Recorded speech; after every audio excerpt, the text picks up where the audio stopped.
So at Rice, the control sequence went out through the 5th year for master's students, and I took everything. I took everything they had. And so it started out in classical control, which is based on Bode diagrams and transfer functions and phase margin, phase lead, phase lag, and it was that way of thinking. And then there was a revolution, and I think it happened roughly in the 1960s, perhaps with the advent of the digital computer, which made it a lot more feasible, although you could see it going on in analog computing as well. This sort of state variable formulation, a chain of integrators with feed forward and feed back around them. That gives you a nice canonical state space model in analog. And we actually had one at Rice. So then after that, it seems like it's just been all state space ever since. And one of the big developments that came along that I think might have had a lot to do with that is the Kalman filter, state observation, state estimation, so-called observers. And so they were using this in the tracking of satellites and so on. So it was just the way to go. And so today's talk is aimed at, hey, how much of this do we actually need? Or do we need this at all? If it's the best thing to do for tracking satellites, is it also the best thing to do for us? Is that my timeout here? Yeah, there's no courtesy power supply here, so I'll just run on battery. But it's a nice new battery, so it should be okay. Let's see if I can get into a better mode here. Let's go to full screen. What is it, Control L in this world? No, yes. I kind of like that view. Well, no, let's go one page. Wow, that's a delay. So, so here's sort of the topics. So I kind of aimed the talk at the 320 level, just because I thought I was just trying to see how many 320 students I could get to come to a seminar, and I feel like we're actually at a higher level by 2 or 3 years here, but that's fine. So I can breeze through the elementary stuff and get to the more interesting points a little quicker. Yeah, CRMA is a very interesting puzzle for me now. I don't really know how to connect with the 320 students, even though I wrote the book for that class. It's like, what's going to bring them to my seminar? What's going to make them interested in the research that we do? I still don't know the answer, but I've got a new seminar for next fall that's aimed at catching them when they first get here and they don't know what they're doing yet. So the theory is that I can sort of recruit them fresh off the boat, so to speak, and form a group before it's too late. But I'm having actually zero luck, except for Dirk and Champ, getting the current MAMST students that to transition from 300 level to 400 level in signal processing research at all. It's just not happening. But there's a chance it'll restart and get a fresh shot in the arm next fall. So I've got some great speakers lined up already for the talks. We're going to get Adobe Research down here for sure. And a couple more have volunteered. Interestingly, my abstract had that effect more than anything else, because local users is now broadcast to anyone who's logged in even remotely over many, many years, apparently. And so I'm getting, people, former students from like 10 years ago and saying, oh, I really want to see your talk. Can you Zoom it, or can you, make a recording? And so that was really heartening. And that led to the Adobe Research talks for next quarter, for example. So it just kind of puts you back in people's mind. Oh, Julius is still alive and well and still talking about stuff. So that was an interesting outcome. So, you can have a global community that eventually just totally outweighs your local community. That's kind of what happens naturally in research. But it used to be that we would have a fresh wave of new students every year, and we would kind of help them find the paths that they're on, and that's not happening right now. But we'll see if it happens next fall. So I think I'll go just breeze through this elementary stuff. This is the first few bullet items are 320 level, and then maybe talk about something that might be on the level of the current audience.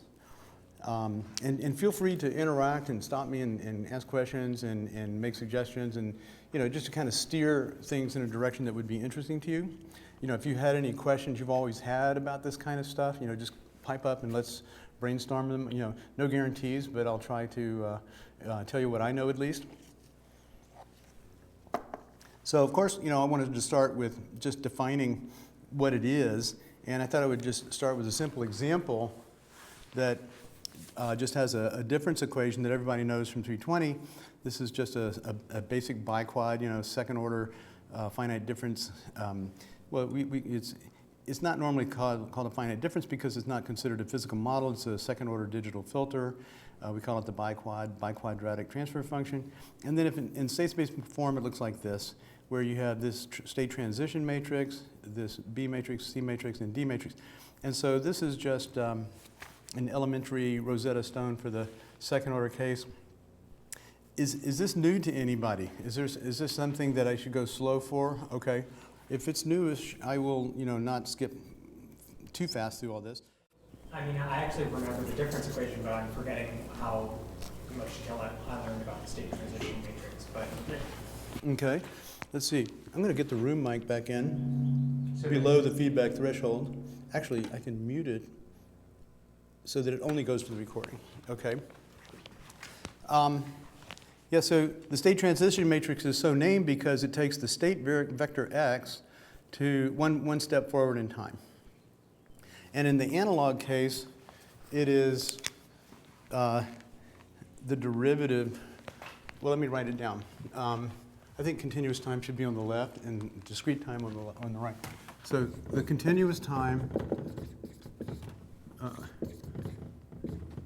the continuous time state space model is x dot equals ax plus bu, and y equals cx. Okay, and then x, the state variable, and these I should put in t subscripts, I suppose. Maybe it's okay to put them down here to tell you what's varying as a function of time. And these are fixed matrices. Maybe I'll label them like this. So I'll say x of t is in Rn, and therefore A is n by n. That's our straight transition matrix. And then this, let's say U, is it P or Q? It's probably P. So it's let's say there's P inputs, and let's say there's Y outputs. Already this is one of the nice things, P and Q. So P and Q inputs and outputs. So already you see an advantage that is formulated from the get-go in the multi-input, multi-output case. So it's really great for multi-input, multi-output systems. Very nice organization for this stuff. So then this would be N by P, and this would be Q by N. And it's typically a row vector because very often you only have one output, and so C might just be, you know, yeah, let me do it schematically, like x dot equals square matrix times x plus what's usually a pretty skinny matrix times u, and then y is equal to flat skinny matrix times x. And maybe I'll put underbars to emphasize that that's a vector. And this is supposed to be square. I just noticed it's not very square. So that's the way you sort of see it, okay? And so a state transition matrix will take you from the state at the current time and give you, in the continuous time case, the derivative that you can now numerically integrate to get the next increment in time. So you go forward delta t. So then in discrete time, it's very similar. We have x vector of n plus 1, that's the time step 1 in the future, equals a times x of n plus bu, and I'll put a subscript there, and then y of n, and these are all vectors in general, so I'll put underbars here. I don't know if we need that far, but cx of n. Yeah, I guess I like that better like that. So you get the correspondence there, and I can put different subscripts on the A matrix in the continuous time case and the discrete time case to, we have to solve for these. Yeah, maybe I'll just say A digital, and then A digital will be some function of A continuous or A analog over here, and it depends on how you discretize the derivative, right? So the fundamental thing you have to do when going from continuous time to discrete time is approximate a derivative. This is the only thing. Everything is just linear combinations except for this derivative. And so we have to discretize that derivative somehow. And one really simple case would be backward Euler, right? So you could say if x dot of t is approximated by x of n plus 1 minus x of n plus 1, x of n, divided by some step size, which we normally call capital T, then you can see that the A digital is equal to what? We can just plug this in for x dot over here, and we can just leave this where we need it, and then this we take over to the other side, and you'll see that, and so we'll take the t over here and we'll get a times t, and it'll be I plus that. And then you can see that b digital will equal b times t. So this is just showing you how you can, in a very simple way, go from continuous time to discrete time. And there are many other ways. I just reviewed a paper, or reread a paper, let's say, from the 2014 DAPFX that actually used the bilinear transform for this. We use the bilinear transform all the time, but it's interesting because it introduces a delay-free loop, because it's, so if this is what we call backward Euler, and so you can combine that with the two-point average and get the bilinear transform, and it ends up being fundamentally recursive, and so the delay-free loop resolution is harder, but you can do it, and that's what the paper was about. And of course, you can use any approximation of the derivative, but it should be one that preserves order, because we don't want to elevate the order of our system just because we have a transition from continuous time to discrete time. So that's the formulation. We're describing the evolution of the state by the state transition matrix, and the inputs come in this way, and the outputs take a linear combination of state to get the output. And if you have any direct dependency on the input, you bring that around. So the state transition matrix does not operate on the current input. There's always a good solid sample of delay between what drives the state and the output. So any direct term, so if the output depends on the input at the current time, you just go around the system with the D matrix. That's your direct dependency that you pull out. So that's it, and it's pretty simple and it's really powerful. One of the really powerful things about it is that it generalizes really well to time-varying case. So I have some points about that later. In other words, you can put time subscripts on all these, sub n on each one of these, and it's a very nice formulation of time-varying linear systems. It's still linear, but it's formulated in a nice time-varying form. And that it's especially, you have good handles on that from linear algebra. So you're now in the world of linear algebra, and so the properties of the state transition matrix give you a lot of control over how things behave when you start making things time-varying. Okay, so that's it. That's what it is. Let's see how you make that. So you start with, let's say, a transfer function, and you have to pull out the direct term because that's going around, right? So you have to do a step of long division and get your feed-through gain pulled out separately. It's going to be B0. And then you figure out what your numerator is here. And you can just add these together to see that it comes back to that. And the direct term is B0, but let's see. This is a typo. That should be. So here it is. So the direct term is B0, and here is the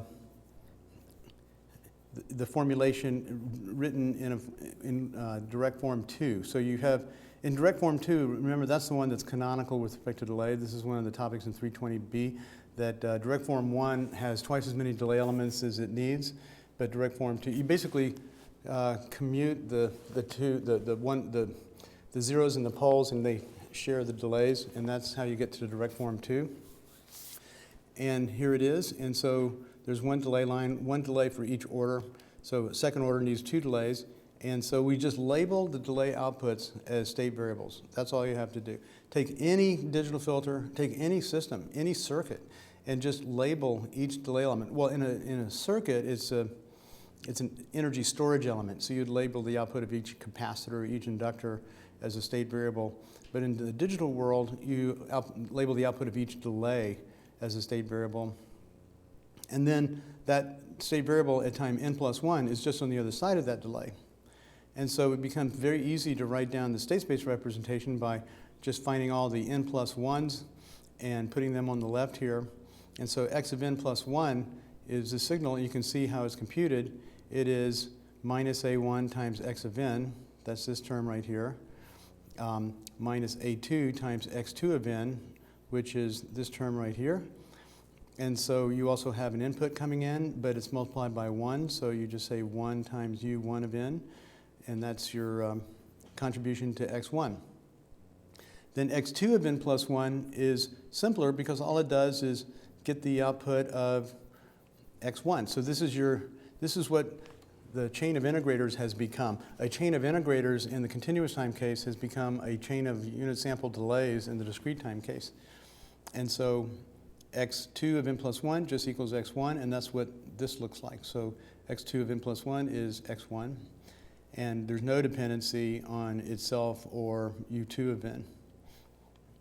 This is what we call controllable canonical form.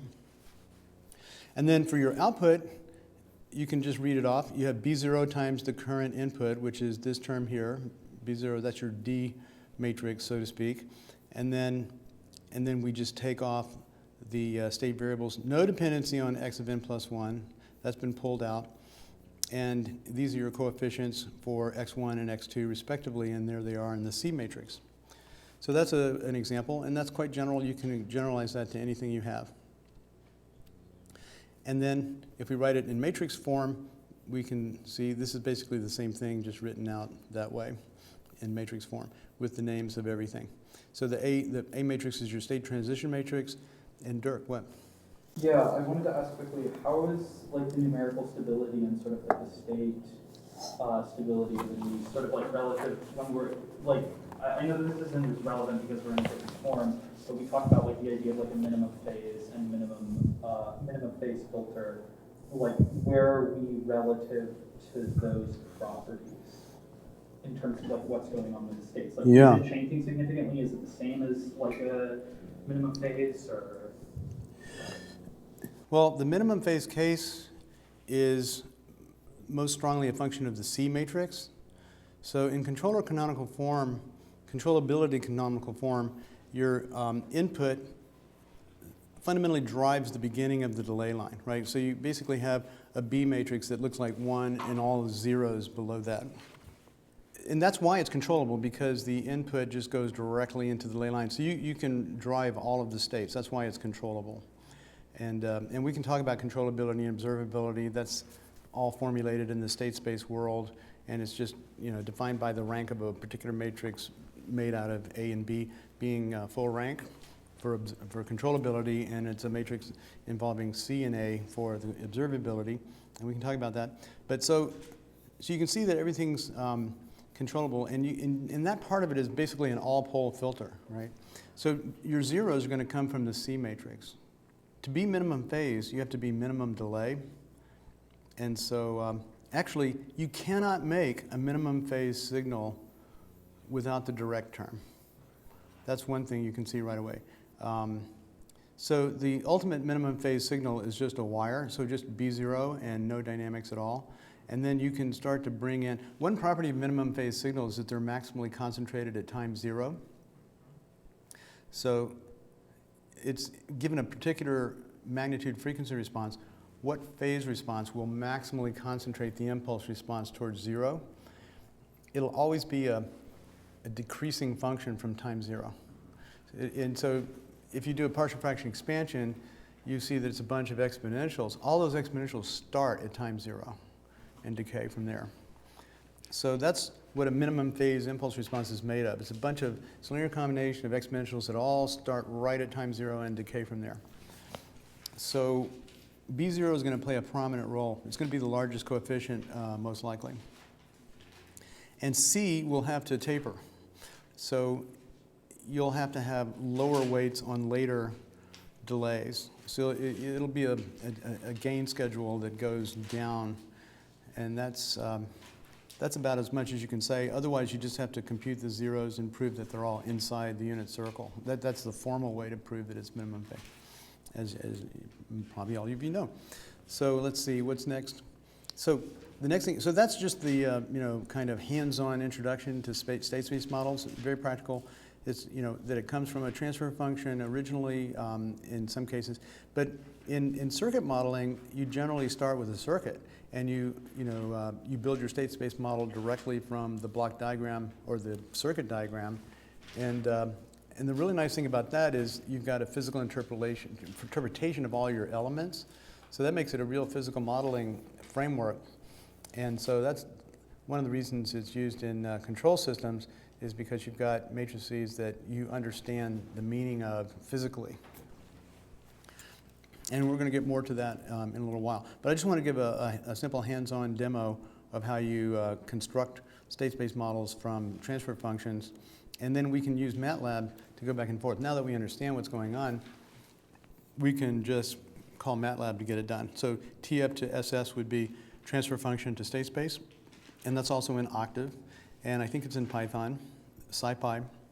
And SS to TF is state space to transfer function.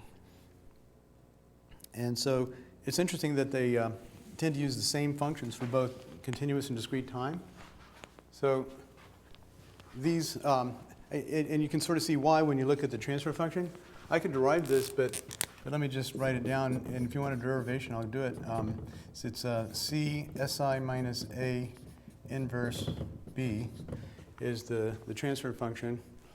You just take the Laplace transform of this and solve, it's the usual procedure. And then over here, H of Z, I call it H digital. Well, I don't have to, yeah, I do. Okay. Is equal to C ZI minus A inverse B. So I was actually surprised when I saw that the first time. I was surprised that, the state space formulations have identical transfer functions. But of course, S means something different than Z. S is the Laplace S-plane with a frequency axis on the vertical j omega axis, while the Z-plane is, has its frequency axis on the unit circle. So it's not the same planes, but it's a nice algebraic choice to formulate it in such a way that they have the same formula for the transfer functions. So that's why you tend to just use the same functions for both analog and digital in the state space world. But you have to watch out for things like polynomials flipping the opposite direction. The numerator polynomial and denominator polynomial of your transfer function. You tend to have opposite numbering orders and that sort of thing. Little details. So here's the same biquad example that we had, but now we're going to use MATLAB to convert it from a transfer function to a state space model. So the numerator is 1, 2, 3. Denominator is 1, 1/2, 1/3. So 2 zeros, 2 poles, basic biquad. And we call it TF to SS, num, comma, den, and we get our ABCD matrices. And here they are printed out. Since I didn't put a semicolon there, it prints them all out. And we have, you can see that it gives us controllability canonical form, which I think it's probably the #1 canonical form. It's the one I like the most. Observability canonical form has a C matrix that's 1 followed by all zeros. And so in that case, every mode is observable, but it may not be controllable. There's this interesting redundancy. You're driving the modes through the B matrix, and you're listening to the modes through the C matrix. And so it's the B matrix and the C matrix that can introduce zeros, right? So if you introduce the zeros before the dynamics, then you can't control those modes. If you have zeros in your output linear combination, then you cannot observe those modes. And so in control systems, you tend to want systems that are both controllable and observable. So zeros are not desired. controllability and observability is necessary when you're doing feedback control. You need to be able to observe, you need to be able to derive what the state is, and then you need to be able to drive that state controllably to where you want it. And that's the essence of these feedback control systems. So that's the A matrices, and then we can go back to transfer function form with SS to TF, and we get back our 1, 2, 3 numerator and 1, 1/2, 1/3 denominator. And so in MATLAB or Octave, you can say help TF to SS, help SS to TF, and that'll give you the online help inside the program. And you can usually say doc as well and get an online web version. And then in Python, you can find them in SciPy. And I did a web search for Python TF to SS and got this nice link, which I should have tested to make sure it's still there. Let's see. But you could just repeat the search. I mean, it's there. It just may not be documented exactly like that. And so then there are these other, in the MATLAB signal processing toolbox, and I didn't check to see if they're also in Octave. You have transfer function to second order sections. That's really handy because we like to implement things in second order sections for numerical reasons and also for convenience of control reasons. You can easily vary the coefficients of second order sections in a known, stable, safe way. And then we have second order sections back to state space. And you can also go between transfer functions and poles and zeros, and you can also do that between poles and zeros and state space models. So this is often convenient if that's where things are coming from. So pretty good support. And there's a whole control systems toolbox in MATLAB that has a ton of stuff, more advanced stuff as well. And Stanford has a lot of courses in this sort of area. It's the EE 300 series and 400 series. I haven't checked lately, but I assume that most of those courses are still around because it's been sort of the premier linear systems formulation for both control systems and estimation. Linear estimation, which is something that has always been big at Stanford, EE 278 through 478. Those are, that's the statistical signal processing track basically. And it's extensive. And I would say maybe starting with the Kalman filter, it's just been state space formulation all that way ever since. And there's a lot of stuff there. When I was a PhD student here, I took everything I could get my hands on along those lines. Mostly Professor Kylath was teaching that, and I was just showing up at every seminar, every course, and soaked it up. So now, one thing you might say, wait a minute, an nth order difference equation only requires order of n multiply n's, depending, maybe 2n, something like that. But if you just have an order n state space, the A matrix alone is n squared entries. Are we going from order n to order n squared? It looks like we are. Well, it isn't necessarily true because most canonical forms do not have the extra computation. So let's look at controllability, canonical form. That's funny, I'm not connected to the internet. Let's fix that. Good, it works. So this is the MathWorks website documenting MATLAB, which is their product. And so this goes over the canonical state space realizations, and these are nicely done. So I've been talking about controllable canonical form. Let's look at that first. So if you have this transfer function in the S-plane, so continuous time, then this is your A matrix. So you can see that, and we saw this in the second order case, but it may not have been obvious that your denominator polynomial coefficients are all on the bottom row. And if you transpose it, you can get them all on the top row. That's not a fundamental difference. And then everything else is a super diagonal. And this super diagonal is just implementing a delay line. Right? That's just saying x1 becomes x2, and it's just shifting everything over. It's just a big bucket brigade delay line thing. And in the Faust compiler output, it actually implements things that way. So for small delays, I think it's up to more than 100, it might even be 1,000. It just does those simple things. Apparently those are easy to optimize, and they are just simple assignments. And then above some pretty large size, it actually uses an explicit delay line in the generated code. So it's just a delay line, and it's just basic direct form, right? And same thing, the output is just a linear combination of what comes out. So this is order n. So the key is to have an awareness of what's really in these matrices.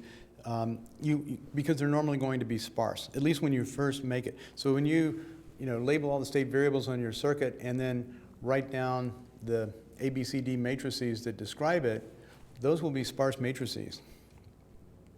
And you want to make sure that you don't over-implement your implement, unless you don't care. I mean, sometimes you just want to get it in MATLAB and crank it, and you're going to be fine. Even in cases where you do care, those matrices can sometimes get full. Like at University of Edinburgh, Stefan Bilbao does a lot of finite difference scheme modeling for things like plates and big rigid systems and vibrating three-dimensional structures, and those tend to be difference equations with a lot of terms, and they tend to fill up those matrices, and so he does tend to use these state space models to represent the system. So sometimes you just can't get away from that level of complexity, but representing that in a difference equation would also be very complex. I haven't actually tried to. You might be able to save a little bit. I don't know. That's a question. I don't know. But in most of our ordinary signal processing use, you'll get very sparse matrices. And here's the here's the controllability canonical form written out so that you can see the delay line happening. And this is exactly how it comes out in your Faust code when you do a Faust compilation of something like this. And then finally, the direct form linear combination for the feedback and for the feed-forward part. So that's direct form 2.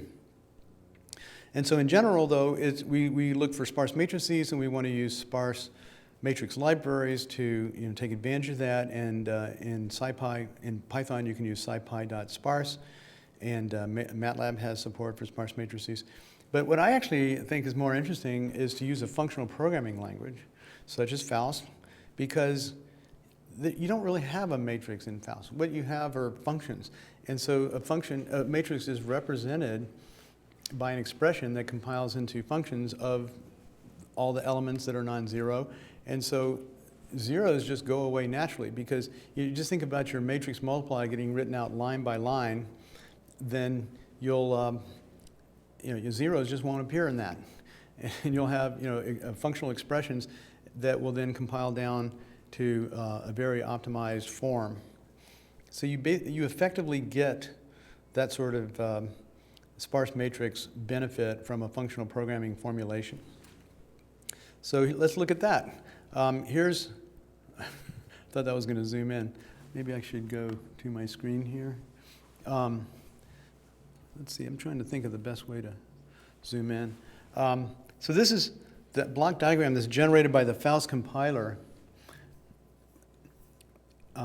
for a state space formulation. That's a one-liner. I'm going to show you that in a little bit, but there's a one-liner in Faust that will generate this block diagram, and it's really very good. It's very close to what you would write without just generating it from a functional programming specification. So one little strangeness, though, is that the B matrix is delayed one sample, so it's called BD for that reason. But here's your A matrix, your state transition matrix. The state variables are these little delays. So in Faust, feedback is indicating that there is a unit sample delay associated with the feedback. It's just an automatic delay. It's because it's computing, each sample, and when it loops back, it effectively is one sample in the future, and so anything that it uses as it computes the sample is from the previous sample, and so that delay is represented here. And those are your state variables right there, and so you multiply by your A matrix, and that gives you the next state variables. Of course, you add in your inputs, and then your direct term is just D here, and this is just arbitrarily chosen to have 2 inputs and 3 outputs. So this is a 2 by 3 matrix. No, 3 by 2, 2 inputs, 3 outputs. And so the C matrix multiplies your state vector to give you your outputs, arbitrarily chosen to be 3. And then and then in the state space world, this is an advantage over difference equations, is that the initial conditions are more elegantly handled as an initial state value. Of course, you can also initialize the delay elements of your direct form too, but who does that, right? Who goes in there and initializes those to something other than 0? Usually they do not have a meaning, right? In a direct form 2 realization of a transfer function, those delay lines, they just came from the transfer function, polynomial order. And they're not interpretable physically, and so you don't really know what it means to set them to something other than 0. There's no physical meaning for that. Sometimes there's a simple one like, oh, if I make this one 1 and let everything else be 0, then I'll get an impulse response of the feedback part, that kind of thing you can see. But in the state space world, there's very often a definite physical interpretation of every state variable, and so you know what it should initially be. It's like the initial angle of a rotor, or it's the initial position of a mass, the initial compression of a spring, all that stuff can go right in there as your starting point. And so your output is a superposition of the response to initial conditions and the response to inputs going through the dynamics. Let's see what's down here. So to use this code, all you have to do is come up with your ABCD matrices and then just plug them in. It's very, very simple to do state space and Faust. And so this is just telling you how to create the ABCD matrices. We've already seen an example of that. You label each delay element as a state variable. And if it's a delay line, you can treat it as one generalized variable, or as generalized delay. So your x of n plus 1 can be generalized to x of n plus any integer. And we do that all the time when we're talking about feedback delay networks, which are used all the time in artificial reverberation. It just saves you from having to have a lot of really uninteresting lines that just move things one sample forward. Just go ahead and collapse all that into one line for the delay line. But algebraically, everything else behaves the same way. And then you trace the connections to write x of n plus 1 as a linear combination of inputs and or states. And it's very straightforward. So you just have to find so you've labeled the output of a delay as a state variable, then right at the input of that is that variable one sample in the future, and you just say, well, what is it a linear combination of? And you will find that that linear combination terminates on inputs and states at time n. And so you can just fill in the matrix. Just go through it and fill in the matrix, and that's all it takes. And so you do that for each state variable, and then you do it for each output. I wonder why it's doing that. It's not letting me see the bottom without going slowly. So then you plug these into the code, and here comes the code. So you set the number of inputs and outputs and number of states, and those can be any integers. And then I've got a little helper function here that will create these matrices. And this is just an example, so you would replace these elements with whatever elements you've got from your tracing of the diagram and so on. But this will make a compilable program that you can then have sliders for every element. These are, this is a mixer, and the mixer is using a bunch of faders. So yeah, you actually can tweak it and make a general model that you can play with in real time, listen to it and so on. And then here is the B matrix, and this is vector sum. Here's an impulse for doing the initialization. X0 gets multiplied by the impulse because it's just got a fire in there at time 0. And here it is. So the whole thing. So can you see this line down here? So the system is a bus. So the signals library has a bus primitive. It's very trivial. So this just says, give me a bus of size P. That means P inputs. That's all it means. And then we fan that out to the parallel combination of the D matrix, because we have to send it around as a direct term, right? So the input gets copied to the direct matrix D and into the dynamics. And so here are all the dynamics. So we multiply by the BD matrix, and that feeds to the vector sum, which is defined here as it needs a bus of size 2n. This is going to add the contribution of the inputs to the feedback. And so it takes a bus of size 2n down to size n. And so that's the vector sum down to size n. And here's the feedback through the state transition matrix. And I just love that you're able to specify it at this level, and then it all boils down to a bunch of functional relationships that compile and optimize and give you a lean, mean implementation. And then, of course, that's the feedback, and then this is the initial conditions. And so the initial conditions get summed with the feedback I'm summed with the state, and then out through the C matrix. So I'm actually just, I guess I could shrink it down. But so here we are going through the C matrix, and then fanning down to a bus of size Q. So that's the general state space formulation Faust, which I think came out extremely nicely. Can you pause on the matrix again? So Yeah. does the matrix involve delays? Is there a delay operator anywhere inside the matrix? No, it's instantaneous. There's no delay in the matrix. All of your delay happens right here at the tilde. It's just feedback delay. I'm just not grasping yet because you covered how the matrix is sparse, but like I'm trying to understand how this definition of the matrix function has that kind of implicit sparseness in it. Oh, this is not sparse necessarily. What makes it sparse is when the faders are 0. So when this times of fader is just a 0, then that is a branch that will get optimized away. But so this is a full matrix specification. And if you put the faders at non-zero values, they will actually be there in the output.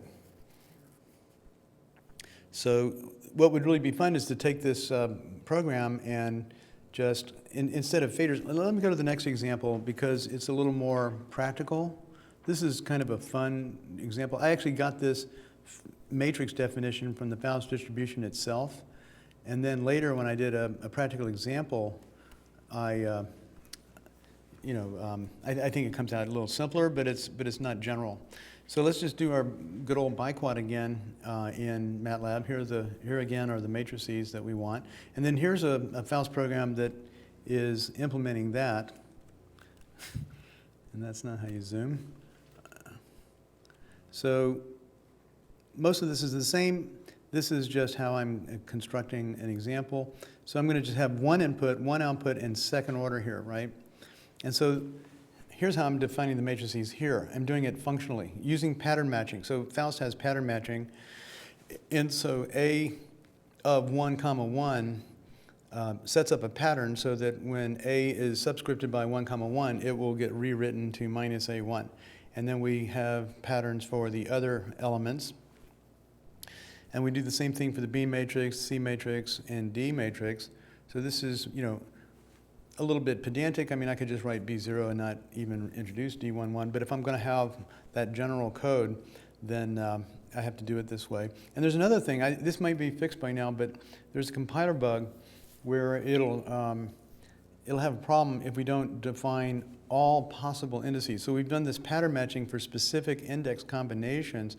And we also want to throw in some catch-all rules. These are implemented first match wins. And so if any one of these fires, then it stops looking.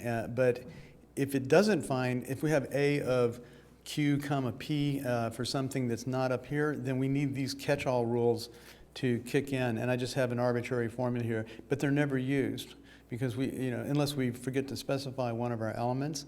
But even if we specify all of our elements and don't need these catch-all rules, then there's a compiler problem. But it might be fixed by now because I did report it, and it should be fixed, I would hope. I don't think so. I think it's still. Is it still there? I think it's still there. Well, they must have bigger fish to fry. These deep compiler bugs require Jan or Laurie to take a look, and he's working on the next generation of Faust, which will support upsampling, downsampling, and FFTs and all that good stuff. And so I agree with that. That's more important, especially when there's such a simple workaround here. So, but I also like this as a kind of an illustration of pattern matching more generally. This is a tutorial thing. So these are the specific ones that we want to catch, and then these are the rest if they're not covered. And you specify particular formulas. You can do whatever you want, really. And so this is now my definition of matrix. I think this is a little more digestible than that previous one. So so it's an M by N matrix, okay? And what is F? So we have M by N. That means the input is an N vector, okay? So just to fix that, we have a signals.bus of N to say, give me N inputs. And then that fans out to a route. The routing library has an interleave function And we should look at that actually in,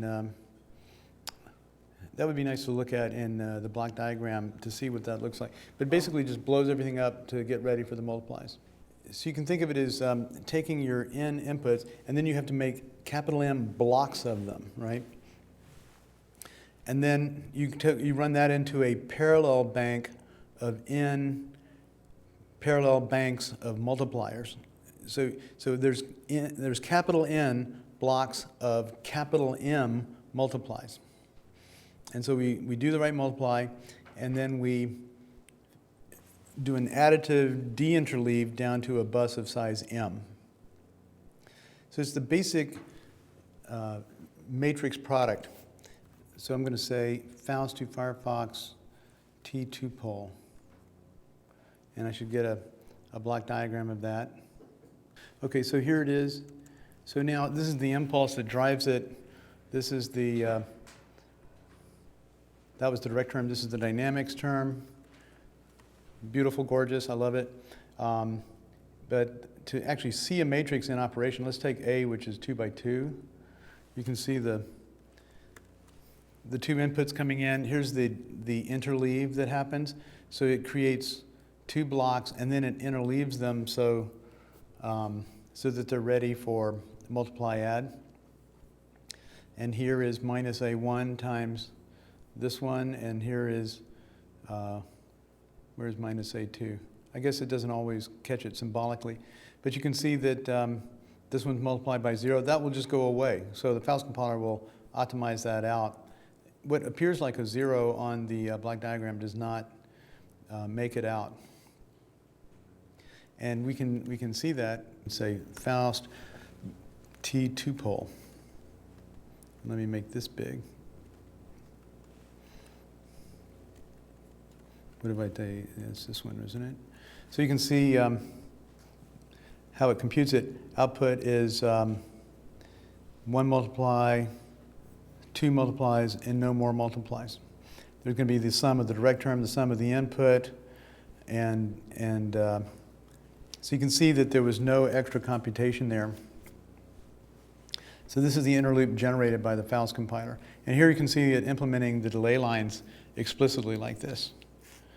And you have to go up to a much larger size to start really seeing a delay line get used. So that's my overview. So I'll just sort of end with some nice high-level observations.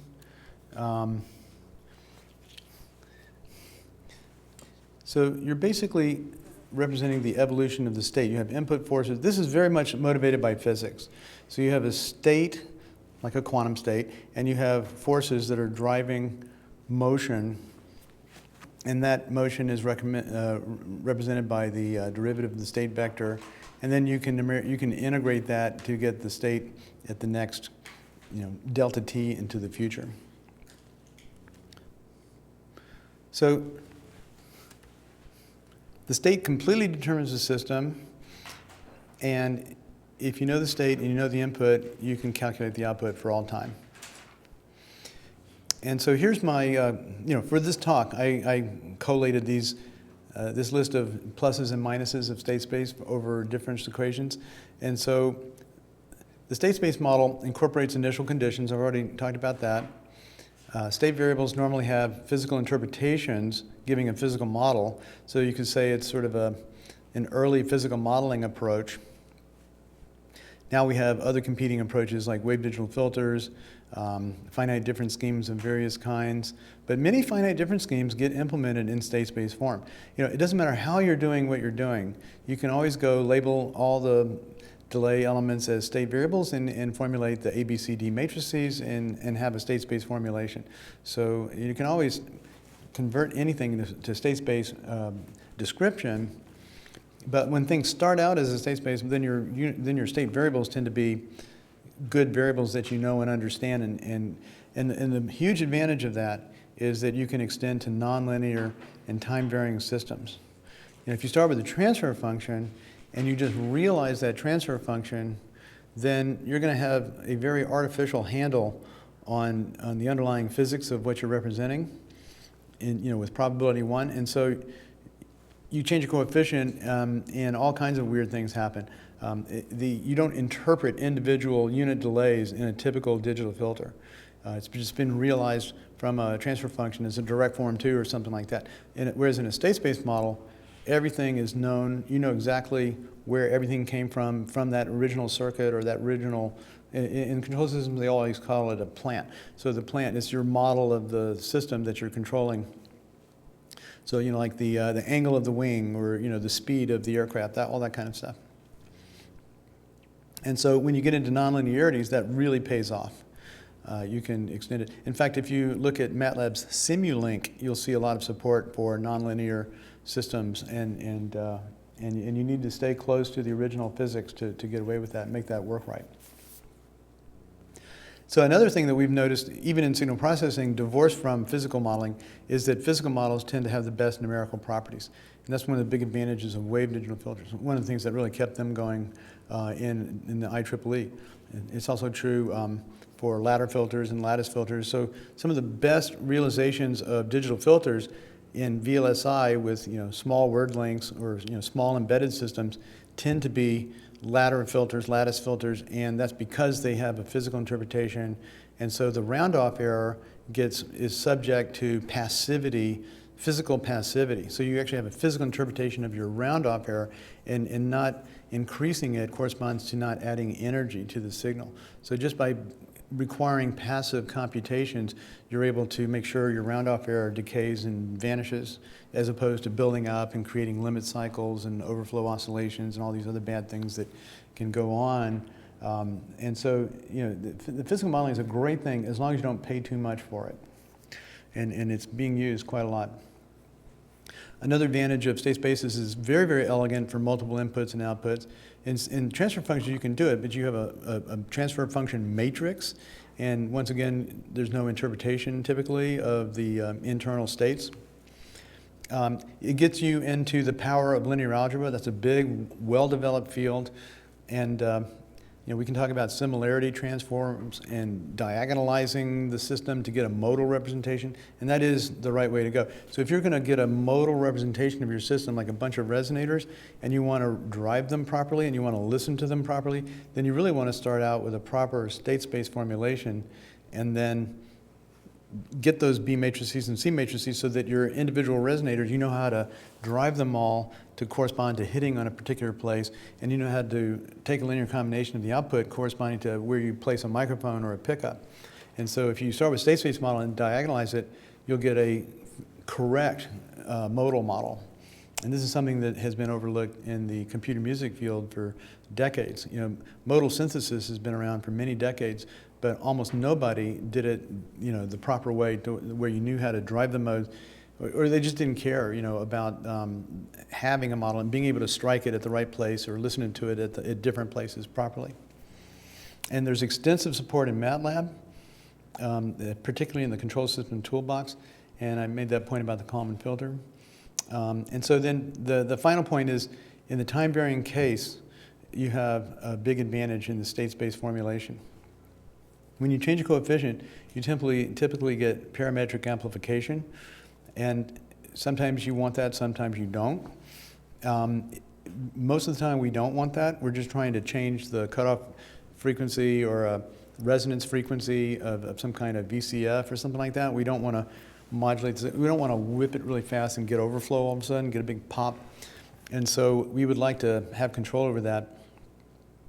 And then when you digitize the system, even if you had the right parametric amplification in the continuous time case, the way you digitize it can ruin that. You can get a whole different behavior after digitization. And so, again, to maximize the naturalness of everything, you want to keep a physical interpretation if you can. Because if you know the physics of what you're doing, you can choose conserved quantities such as charge, mass, and momentum, because those are the ones that are energy invariant, right? There's conservation of charge, mass, and momentum, and so you can allow those to never change as you change your system. You can select systems that will preserve that, and you're going to stay close to reality that way. A more abstract way of doing it is to normalize the system so that you have root energy wave variables. That's one thing we do a lot. That's what the normalized ladder filter does. It essentially uses normalized wave variables. And the square of each sample is the traveling wave power in one direction. And that's true for both pressure and velocity. In other words, both of your wave variables, your conjugate wave variables, are you can square and get the energy, whether it's in whichever units it's in. So one way to think about it is it's they're normalized by the square root of the wave impedance. And I know I'm blasting through this, but I'm just trying to make these final points that I promised in the abstract. And we're almost done. So the state space formulation is easier to normalize than a difference equation. Really, to normalize a difference equation, you probably want to go back to the transfer function and then realize it as a ladder filter or a wave digital filter. You basically want to start over a normalized ladder realization of a transfer function. But in the state space form, you can do it from a linear algebra point of view. So you can say, I want the norm of my state vector to be unaffected by changes in the matrix. So I want the norm of the next state to equal the norm of the input state times the norm of the matrix, which I have control over. And so in the modal representation, the state transition matrix is diagonal, which means each row looks like this. The next state is just a complex multiply times the current state. And so that's very well behaved, right? Because you're just multiplying by a gain factor. That's well behaved. It can go up and down and be well behaved. And then you have a phase factor that is making it oscillate. And if that frequency changes, then it just means the phase increments by a different interval. So it's what some people call phasor filters. Max Matthews developed them that way. So you have this very, very simple, it's like a 2D rotation with a dilation, with a scaling. And so that's extremely robust in the time-varying case. And if you have diagonalized your system, then you're in that situation. Your life is that good already. And then I tried to find the history of state space. It's a little bit hard. If somebody can help me with this, I'd really appreciate it. But there's phase space analysis that represents points in position momentum space. In the early digital computers, there was talk about state machines, finite state machines, and finite automata are related. And where I learned about this first was, back at Rice was linear systems theory, Zeta and Desor. But I haven't found a really good definitive history of state space development. I'm sure a lot more can be dug up than what I've been able to dig up. So that's how much I have. If we were just going on indefinitely, I would get into similarity transformations and show you some of the neat applications. So similarity transformations are how you diagonalize, and we got some algebra there, and but that's how you do modal representation. I've got slides on this. This is stuff from 420, so I've got 420 slides here. And one of my favorite examples of using state space to analyze just a bizarre thing that was derived physically was to analyze the waveguide oscillator, which is like this. So you just derive it from physics principles, and you get this diagram. And the question is, what is its oscillation frequency, and what are the amplitudes of the state variable? And are they in phase or out of, are they in quadrature, phase quadrature, or not? And, you can do it with transfer. You can define an input, just put an adder here and bring in an input and just pick any arbitrary part as output. But the really nice way to analyze this is to do the state space thing. You label your state variables, x1 and x2. You find the state transition matrix. You find its eigenvalues, those are your poles. And you can compute the outputs and see what the phase relationships are. And so that turned out to be a really pretty example. It's one of the cases where I was really grateful for state space when it came along. So that's everything plus appendix.